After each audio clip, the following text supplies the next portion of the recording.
Hi guys, good evening, নমস্কাৰ। মই ইলা বৰা হয়। আপোনালোকৰ ওচৰত অন্য এটা ভিডিঅ' লৈ আহিলোঁ। ডিউটিৰ পৰা আহি খোজকাঢ়ি যাই আছোঁ, আপোনালোকৰ লগত ভিডিঅ'ত আহি গ'লোঁ।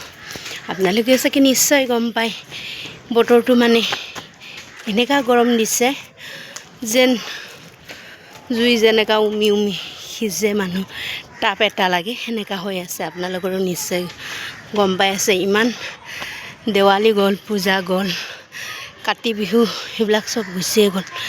এতিয়াক লাগি ঠাণ্ডা পৰা নাই। মানে এইটোকে কয় নেকি কলি যুগ বুলি, সেনেকুৱা হৈ গৈছে। আৰু ফাৰ্ষ্টতে মানে আগতে যেতিয়া ফাৰ্ষ্টত দুৰ্গা পূজা পৰে, তেতিয়াৰ পৰাই ঠাণ্ডাটো চুৰু হৈছিলে।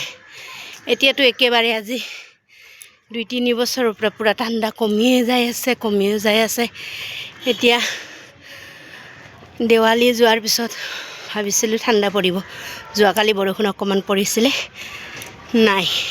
আজি আকৌ বেছিকৈ গৰম হৈছে। আপোনালোকৰ লগত কথা পাতি আহোঁতে ঘৰৰ গেট পালোঁ। আপোনালোকে যদি মোৰ ভিডিঅ'টো চোৱাৰ কাৰণে ইণ্টাৰেষ্টিং হয়, লাইক কৰিব, কমেণ্ট কৰিব, শ্বেয়াৰ কৰিব। Bye bye.